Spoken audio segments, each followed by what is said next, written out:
Hello दोस्तों, good morning. स्वागत है आपका आपके अपने YouTube channel RJ special study में। दोस्तों, आज हमारा जो लेक्चर चलेगा वो है सामान्य हिंदी में अलंकार। ठीक है, अलंकार से संबंधित जो भी प्रश्न आते हैं तो आप उसे कैसे करेंगे उसी के बारे में सब जितने भी अलंकार होते हैं सबके बारे में व्याख्या करते हुए और एक एक को हम बारी बारी से देखते हैं। ठीक है, तो चलिए स्टार्ट करते हैं हम अलंकार। सबसे पहले सबसे पहले आप ये देखिए कि अलंकार की परिभाषा होती क्या है। ठीक है, अलंकार की परिभाषा।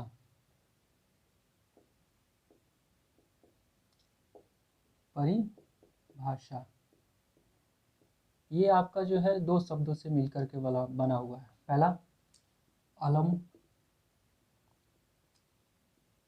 अलम और प्लस कार, दो शब्दों से मिलकर के आपका बना हुआ है क्या? अलंकार। ठीक है, अब देखिए कि यहाँ ये दो शब्दों का मतलब क्या होता है। ठीक है, जब कभी भी हम किसी भी शब्द को जो है सुशोभित, ठीक है, सुशोभित करते हैं तो वहाँ अलंकार होता है। ठीक है, जैसे कोई स्त्री है, वो अपने आप को आभूषण से सजावट करती है, अलंकृत करती है या भूषित करती है, उसे ही क्या कहते हैं? अलंकार कहते हैं। ठीक है, तो दूसरा इसका परिभाषा हो गया कि काव्यों की, ठीक है, काव्यों की शोभा, क्या शोभा बढ़ाने को क्या कहते हैं? अलंकार कहते हैं। काव्यों की शोभा बढ़ाने को क्या कहते हैं? अलंकार कहते हैं। ठीक है, इतना समझ में आया? चलिए, तो पहला परिभाषा था हमारा उसका अलंकार। ठीक है, अब तीसरा इसका परिभाषा क्या है? कई सारे इसके परिभाषा हैं, तो पहला परिभाषा हमने बताया, दूसरा और ये तीसरा परिभाषा क्या है कि जिस प्रकार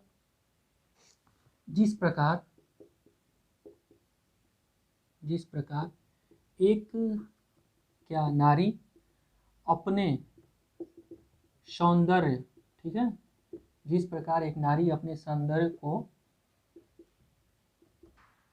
बढ़ाने के लिए क्या करती है? आभूषण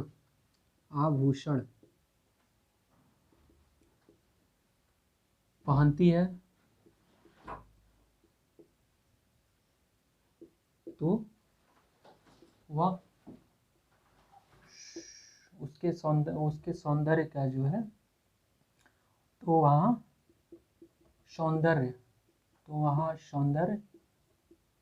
प्रतीत होता है या दिखता है। ठीक है,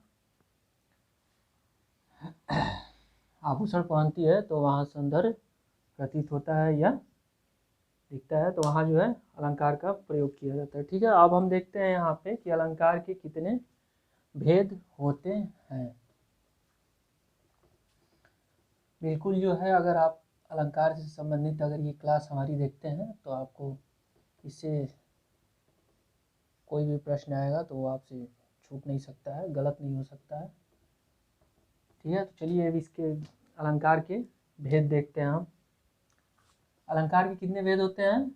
अलंकार के 3 भेद होते हैं। ठीक है, पहला शब्दालंकार, पहला है आपका शब्दालंकार। ठीक, दूसरा है आपका अर्थालंकार, तीसरा उभय अलंकार। ठीक है, ये अलंकार आपके जो है अलंकार हैं। पहला शब्दालंकार, दूसरा अर्थालंकार और तीसरा उभय अलंकार। ठीक है, तीसरा क्या है आपका? उभय अलंकार। तो आज हम जो है पढ़ने वाले हैं वो किसके बारे में? शब्दालंकार के बारे में। ठीक है, अब शब्दालंकार के भेद जो हैं तो पहले हम शब्दालंकार की परिभाषा देखते हैं। शब्दालंकार की परिभाषा होती क्या है? जिस अलंकार में शब्दों का, जिस अलंकार में, ठीक है, बिल्कुल ध्यान से देखिएगा, जिस अलंकार में शब्दों, ठीक है, जिस अलंकार में शब्दों के प्रयोग के कारण, ठीक है, जिस अलंकार में शब्दों के प्रयोग के कारण कोई, ठीक है, कोई चमत्कार, ठीक है, कोई चमत्कार क्या होता है? उत्पन्न होता है। ठीक है, जिस अलंकार में शब्दों के प्रयोग के कारण कोई चमत्कार उत्पन्न क्या होता है? उत्पन्न होता है। अभी हम जो केवल किसके बारे में देख रहे हैं? अभी शब्दालंकार की परिभाषा हम देख रहे हैं। तो इसकी परिभाषा है कि जिस अलंकार में शब्दों के प्रयोग के कारण कोई चमत्कार उत्पन्न होता है और उन शब्दों के स्थान पर, ठीक है, और उन शब्दों के स्थान पर, ठीक है, उन शब्दों के स्थान पर कोई, उन शब्दों के स्थान पर समानार्थी शब्द, ठीक है, समान अर्थ वाले, समानार्थी, ठीक है, समानार्थी का अर्थ क्या होता है? समान अर्थ वाले शब्द, ठीक है, और उन शब्दों के स्थान पर समानार्थी शब्द क्या होते हैं? प्रयोग किए जाते हैं। वहाँ क्या होता है? वहाँ शब्दालंकार होता है। बिल्कुल यही इसकी परिभाषा है शब्दालंकार की। अलंकार के भेद कितने हैं? 3। शब्दालंकार, अर्थालंकार और उभयालंकार। ठीक है, तो आपके को प्रश्न जो बनते हैं ज़्यादातर जो है शब्दालंकार और अर्थालंकार, इन्हीं 2 से आपके प्रश्न बनते हैं। तो इसकी परिभाषा क्या है कि जिस अलंकार में शब्दों के प्रयोग के कारण कोई चमत्कार उत्पन्न होता है और उन शब्दों के स्थान पर समान अर्थ वाले शब्द यानी कि समानार्थी शब्द का प्रयोग किया जाता है, वहाँ क्या होते हैं? शब्दालंकार होते हैं। ठीक है, तो ये तो रहे इसके शब्दालंकार की परिभाषा। ठीक है,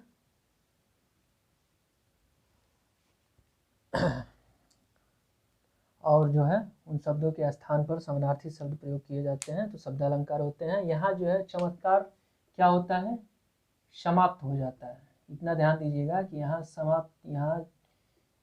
जो है परिभाषा में आप यहाँ ये देखिए कि जिस अलंकार में शब्दों के प्रयोग के कारण कोई चमत्कार जो है समाप्त हो जाता है, चमत्कार उत्पन्न होता है और समाप्त हो जाता है। ठीक है, तो उन शब्दों के स्थान पर समानार्थी शब्द का प्रयोग किया जाता है। ठीक है, अब देखिए इसकी परिभाषा जो है हमने देखा। अब इसमें शब्दालंकार के जो है हम भेद देखते हैं। ठीक है, इसके भेद कितने होते हैं वो हम देखते हैं। तो पहला हमारा भेद है शब्दालंकार में पहला, इसके भेद क्या क्या है? पहला अनुप्रास। ठीक है, अनुप्रास क्या बोलेंगे इसे? अनुप्रास अलंकार, पहला अनुप्रास अलंकार। ठीक है, और इसमें जो है बहुत सारे होते हैं तो इसके भी जो भाग होते हैं वो भी हम देख लेते हैं। पहला आपका शब्दालंकार में पहला अनुप्रास अलंकार। दूसरा क्या है? इसमें इसके भी कुछ भाग होते हैं जैसे छेकानुप्रास। ठीक है, पहला इसका छेकानुप्रास, दूसरा और तीसरा अनुप्रास अलंकार के भी जो है शब्दालंकार में अनुप्रास अलंकार और अनुप्रास अलंकार में इसके कितने भेद होते हैं? 3 भेद होते हैं। ठीक है, तो वृत्त्यानुप्रास।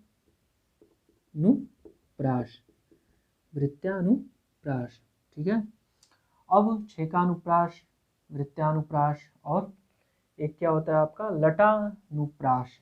ठीक है, लटानुप्रास, ये आपके जो है शब्दालंकार में अनुप्रास अलंकार के अंदर जो है 3 भेद हैं इसके।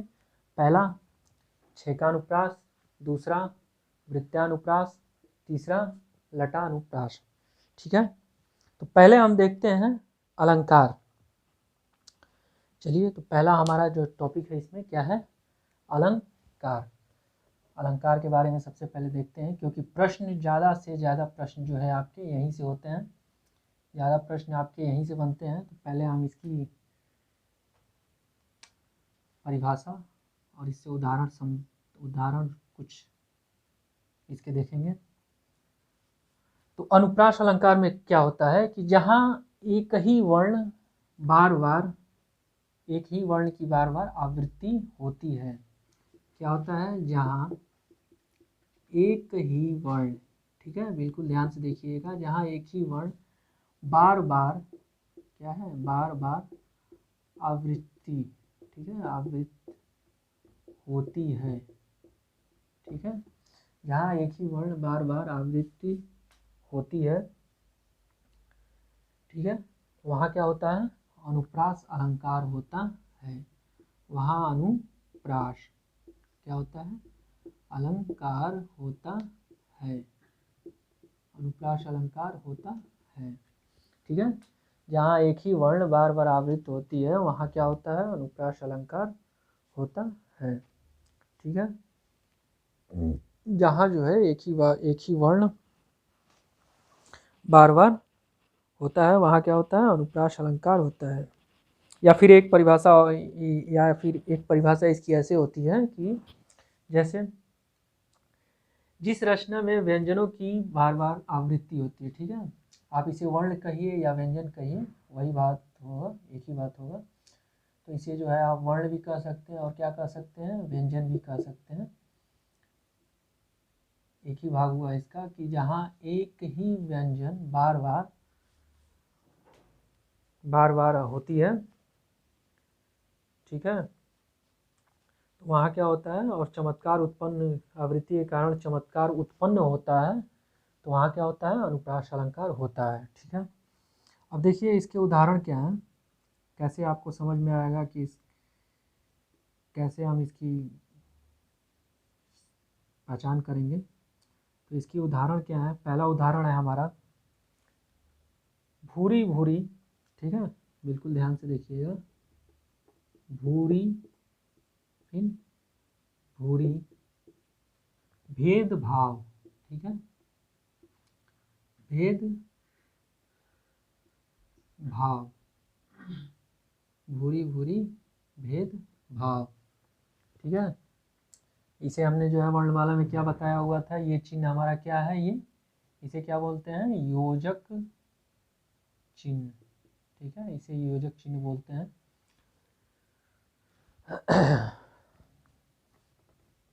और मेरे सभी दोस्तों से मैं पुनः एक बात कहना चाहूँगा कि जितनी भी हमारी पीछे की क्लास चली हुई है, आप उस क्लास को जो है एक बार ज़रूर देखें, क्योंकि बहुत सारे हमारे मित्र जो हैं बता रहे थे कि ज़्यादातर क्वेश्चन जो है वहीं से आए हुए हैं। ठीक है, तो चलिए, भूरी भूरी भेदभाव भूमि से क्या भगा दिया। देखिए यहाँ पे भूमि से भगा दिया। अब यहाँ पे देखिए, जैसा कि हमने जो है परिभाषा में बताया यहाँ पे कि जहाँ एक ही वर्ण या व्यंजन बार बार आवृत्ति होती है, वहाँ क्या होता है, अनुप्रास अलंकार होता है। ठीक है, तो यहाँ पे चमत्कार जब दिख रहा है और समाप्त हो रहा है, देखिए यहाँ पे एक ही वर्ण की आवृत्ति बार बार हो रही है, यहाँ पे भी भू, यहाँ पे भी भू और यहाँ पे भी भू। ठीक है, तो ऐसे तो एक उदाहरण ये हुआ आपका। और दूसरा उदाहरण क्या है, दूसरा उदाहरण है कुल कानन कुंडल। ठीक है, कुल कानन कुंडल, ठीक है, कुल कानन कुंडल, कुल कानन कुंडल, ये दूसरा आपका उदाहरण है। अनुप्रास अलंकार की पहचान करने के लिए ये आपका दूसरा उदाहरण है, कुल कानन कुंडल, ठीक है, मोर पंख, मोर पंख, कुल कानन कुंडल मोर पंख, ठीक है। उर्पे वनमाला विराजित, उर्पे वनमाला, क्या, वनमाला विराजित, ठीक है। अब देखिए यहाँ जो है हमने बताया कि एक ही वर्ण की आवृत्ति बार बार होती है, यहाँ कुल और यहाँ कुंडल, ठीक है। यहाँ पे जो है आप इसकी कैसे पहचान करेंगे कि जहाँ एक ही वर्ण बार बार आवृत्ति होती है वहाँ क्या होता है, अनुप्रास अलंकार होता है, ठीक है। इस काव्य के पंक्ति में जो है देखिए यहाँ पे क वर्ण की आवृत्ति कितनी बार हुई है, ठीक है। देखिए यहाँ 1 2 3, ठीक है। वैसे ही जो है यहाँ पे भूरी भूरी भेदभाव भूमि से भगा दिया, इसमें देखिए वर्ण की आवृत्ति कितनी बार हुई है, पहला 1 2 3 4 5, ठीक है। तो जहाँ भी वर्ण की आवृत्ति बार बार होती है वहाँ क्या आप समझेंगे, वो क्या है आपका अनुप्रास अलंकार, ठीक है। चलिए ये तो रहा हमारा अनुप्रास अलंकार, जहाँ एक ही वर्ण की आवृत्ति बार बार होती है, बार बार आती है और चमत्कार उत्पन्न होता है, तो वहाँ क्या होता है, अनुप्रास अलंकार होता है, ठीक है। अब इसमें जो है एक भाग हमने देखा हुआ था अनुप्रास अलंकार में, ठीक है, यहाँ लिख देते हैं हम ताकि आप लोगों को समझने में आसानी हो। अनुप्रास अलंकार, ठीक है। इसमें क्या थे इसके तीनों भाग, पहला भाग था हमारा छेका अनुप्रास, वृत्यानुप्रास और लटानुप्रास, ये इसके तीनों भाग थे। तो पहला अनुप्रास अलंकार हमने देखा, अब जो है तीसरा हम देखेंगे, अनुप्रास के अंदर ही देखेंगे हम क्या, छेका अनुप्रास, छेका अनुप्रास, ये देखते हैं कि इसकी परिभाषा होती क्या है और कैसे आप पहचान करेंगे कि कौन सा अलंकार है, ठीक है। चलिए इसमें देखिए, इसमें क्या होता है कि एकाधिक वर्णों की एक बार, ठीक है, इसमें एक से अधिक वर्ण, ठीक है, एकाधिक बोला जाता है उसे, एकाधिक वर्णों की आवृत्ति, की आवृत्ति, एकाधिक वर्णों की आवृत्ति क्या होती है, स्वरूपता, ठीक है, आवृत्ति स्वरूपता, स्वरूपता क्रमशः होती है, ठीक है, क्या होती है, क्रमशः होती है। अनुप्रास में हमने देखा कि क्या होता है, एक ही वर्ण की आवृत्ति बार बार होती है और चमत्कार उत्पन्न होता है, तो वहाँ क्या होता है, अनुप्रास अलंकार होता है। अब उसके अंदर जो है हम देखते हैं कि छेका अनुप्रास, तो उसमें क्या होता है कि एक से अधिक वर्णों की आवृत्ति स्वरूपता क्या होती है, क्रमशः बनी रहती है, क्या होता है, क्रमशः बनी रहती है। तो वहाँ क्या होता है, वहाँ होता है आपका छेका अनुप्रास, ठीक है। जैसे उदाहरण हम लिखते हैं यहाँ पे, एक उदाहरण है हमारा, बिल्कुल आसान हो जाएगा आपको अलंकार समझना, उदाहरण के माध्यम से आप समझिए और जितने अधिक से अधिक प्रश्न जो है इससे आप करने की कोशिश कीजिए। तो इसकी उदाहरण क्या है, देखिए, बंदौ गुरु पदप, ठीक है, बंदौ गुरु पदप, ठीक है, बंदौ गुरु पदप, दुम पराग, दुम पराग, ठीक है, बंदौ गुरु पदप दुम पराग, ठीक है। सुरुचि, सुरुचि, सुरुचि, रुचि, ठीक है, सुरुचि, सुरुचि, सुभाष, ठीक है, सुरुचि, सुभाष, सुरस, अनुराग,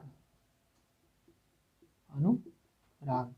अब देखिए यहाँ पे एकाधिक वर्णों की आवृत्ति जो है स्वरूपतः क्रमशः होती है, ठीक है। अब देखिए बंधु, गुरु, पदप, धूम, देखिए यहाँ पे 1 2 3 4 5, ठीक है, ये सब जो है आपके क्या हो रहे हैं, इनका जो है एक ही वर्ण जो है कई बार यहाँ पे प्रयोग में लाए जा रहे हैं, ठीक है। तो इससे आप क्या समझेंगे यहाँ पे,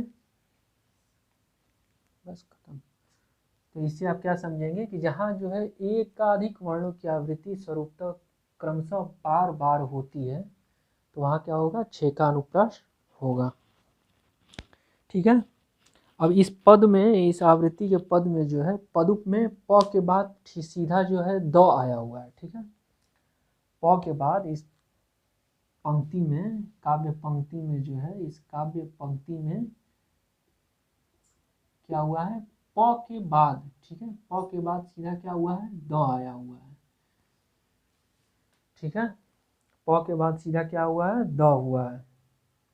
और इसका क्रम जो है इसका क्रम जो है बना है, वैसे ही सुरुचि में जो है श के बाद सीधा रू आया हुआ है और यहाँ पे ग के बाद सीधा रू आया हुआ है। तो जहाँ पे कहने का तात्पर्य यही है कि जहाँ पे एक ही वर्ण एक से अधिक बार आते हैं वहाँ क्या होता है, 6 का अनुप्रास होता है। और अनुप्रास अलंकार में क्या था, अनुप्रास अलंकार की पहचान थी कि जहाँ एक ही वर्ण बार बार आवृत्त, ठीक है। 6 का अनुप्रास अलंकार की परिभाषा क्या थी कि जहाँ एक ही वर्ण या व्यंजन बार बार आते हैं और उसमें चमत्कार होता है, ठीक है, चमत्कार होता है, अर्थात उससे आप के शब्दों के भाव जो है अलग निकलते हैं, वहाँ क्या होता है, अनुप्रास अलंकार होता है। और 6 का अनुप्रास में क्या होता है कि इसमें वर्ण जो है बार बार रिपीट होगा, ठीक है। यहाँ जो है आपका वर्ण बार बार एक से अधिक बार जो है रिपीट होता है, ठीक है। अब देखिए यहाँ पे प वर्ण है, यहाँ पे तो प कितनी बार आया हुआ है, 1 2 3, ठीक है। वैसे ही सु है, देखिए यहाँ पे 1 बार 2 बार 3 बार, तो ये आपके रहे 6 का अनुप्रास, ठीक है। अब हम देखते हैं वृत्त्यानुप्रास, ठीक है। चलिए 6 का अनुप्रास हो गया हमारा, यहाँ पे एक से अधिक बार वर्णों की आवृत्ति होती है और वो क्रमशः बना रहता है, ठीक है। अनुप्रास में क्या था कि एक ही वर्ण बार बार आ रहे थे और उसका प्रत्येक का अर्थ जो है अलग होता है। और 6 का अनुप्रास में क्या होता है, एक से अधिक बार वर्ण आते हैं, एकाधिक वर्ण, इसकी पहचान क्या है, एकाधिक वर्ण, और इसकी वर्ण की आवृत्ति क्या होती है, बार बार होती है, वर्ण की आवृत्ति क्या होती है, बार बार होती है, ठीक है। अब देखिए दूसरा क्या हमारा, वृत्त्यानुप्रास, ठीक है, वृत्त्यानुप्रास, वृत्त्यानुप्रास, इसकी परिभाषा क्या है, इसकी परिभाषा है आपकी अनेक व्यंजनों की अनेक बार स्वरूपता, ठीक है। अनेक व्यंजन, अनेक व्यंजन, ठीक है, अनेक व्यंजन की आवृत्ति, आवृत्ति, ठीक है, अनेक व्यंजन की आवृत्ति क्या होती है, अनेक बार, ठीक है, अनेक बार क्रमशः बनी रहती है, अनेक बार क्रमशः बनी रहती है, ठीक है। अनेक व्यंजन की आवृत्ति बार क्रमशः बनी रहती है, स्वरूपतः व क्रमतः बनी रहती है। स्वरूप भी इसका वही होगा, स्वरूपतः व क्रमतः बनी रहती है, चलिए वो आप उदाहरण देखेंगे उसकी तो आप पहचान कर लेंगे कि वृत्तानुप्रास क्या है। तो इसके उदाहरण क्या है, इसके उदाहरण क्या है, इसके उदाहरण है आपका क लावती, ठीक है। देखिए यहाँ पे क लावती, अब देखिए यहाँ पे क यहाँ पे जो ये क वर्ण है हमारा, ये क्या है, ये अगर इसके साथ लावती के साथ जुड़ता है तो यहाँ पे एक ये नाम भी दे रहा है, ठीक है, एक व्यंजन एक नाम भी यहाँ पे बना रहा है। तो इससे क्या होगा, कलावती, ठीक है, केलीवती, ठीक है, कलावती केलीवती, ठीक है। देखिए यहाँ पे फिर क का प्रयोग यहाँ पे हुआ है, एक ही वर्ण जो है आया हुआ है, कलावती और केलीवती, ठीक है। कलिंदजा, कलिंदजा, कलिंदजा, देखिए यहाँ पे जितने भी आपको शब्द दिख रहे हैं, शब्द जो है कहीं ना कहीं एक जैसे ही आपको दिख रहे होंगे, कलावती केलीवती कलिंदजा, ठीक है।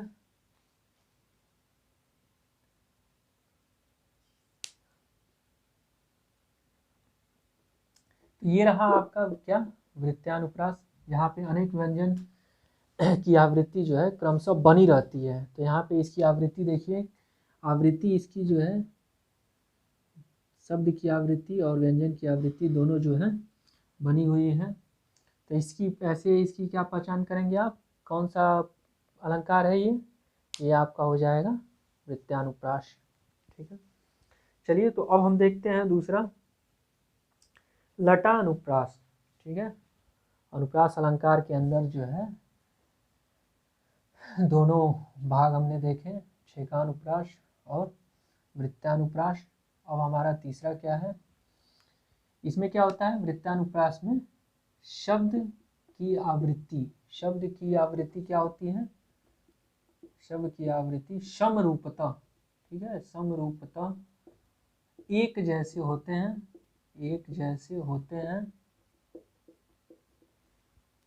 अनुप्रास में क्या था कि वर्ण की आवृत्ति जो है बार बार हो रही थी और वहाँ चमत्कार हो रहा था, तो वहाँ आप समझ रहे थे कि अनुप्रास अलंकार होता है। और छेकानुप्रास में क्या है कि यहाँ एकाधिक वर्ण की आवृत्ति बार बार होती है।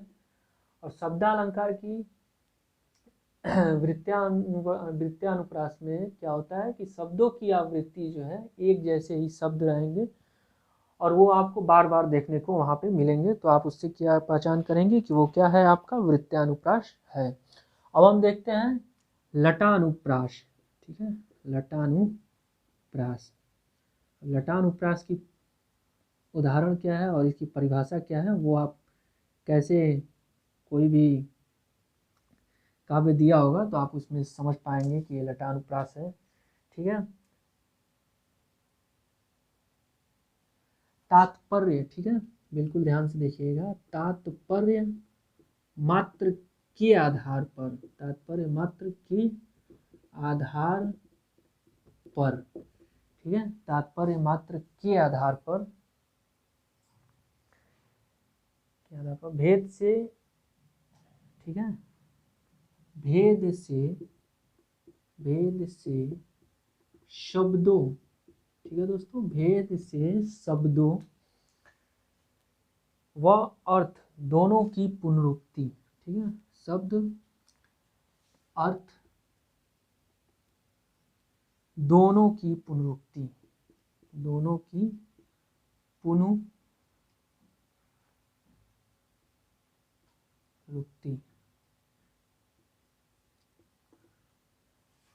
ठीक है, तात्पर्य मात्र के आधार पर भेद से शब्दों दोनों की पुनरुक्ति, ठीक है।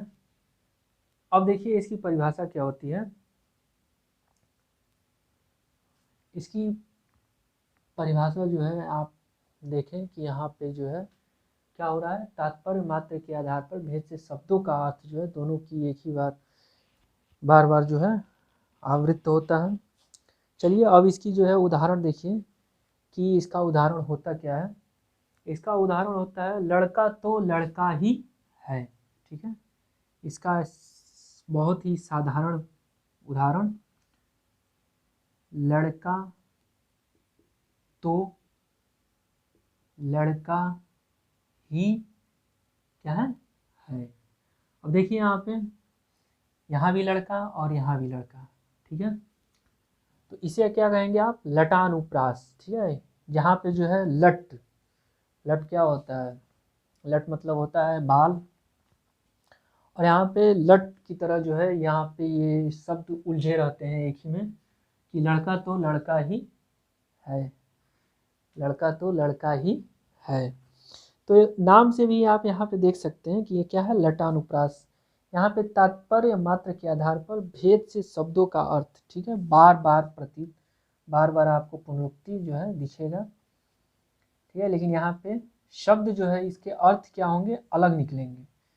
ठीक है, अब इसके अर्थ अलग कैसे होते हैं, जैसे यहाँ पे सामान्य लड़का रूप दिया हुआ है, तो यहाँ पे ये लड़का, ये किसी लड़के के बारे में बात हो रही है यहाँ पे। ठीक है, तो इसी शब्द को क्या कहेंगे आप, पुनरुक्ति। ठीक है, पुनः जो शब्द जो है पुनः बार बार आते हैं वहाँ क्या होता है, पुनरुक्ति होता है। ठीक है दोस्तों, तो ये रहा हमारा अब शब्दालंकार में अनुप्रास अलंकार हमने देखा और उसके भेद हमने देखे। अगर आपसे प्रश्न करता है कि अनुप्रास अलंकार के भेद कितने होते हैं, तो आपका जवाब क्या होना चाहिए, अनुप्रास अलंकार के भेद कितने होते हैं, अलंकार के भेद कितने होते हैं, अगर ये आपसे प्रश्न करता है। ठीक है, अलंकार के भेद कितने होते हैं अगर ये आपसे प्रश्न करता है, तो कितने होते हैं, तीन। तीन कौन कौन से होते हैं, पहला शब्दालंकार, दूसरा अर्थालंकार और तीसरा उभयालंकार। ठीक है, अगर आपसे जो है प्रश्न करता है कि शब्दालंकार के कितने भेद होते हैं, शब्दालंकार के कितने भेद होते हैं, पहला अनुप्रास अलंकार। अब अगर अनुप्रास अलंकार में भेद पूछता है तो कितने होते हैं, तीन होते हैं। ठीक है, ठीक है दोस्तों, आज के लिए इतना ही, मिलते हैं अपने अगले नेक्स्ट क्लास में। Okay, bye bye, take care.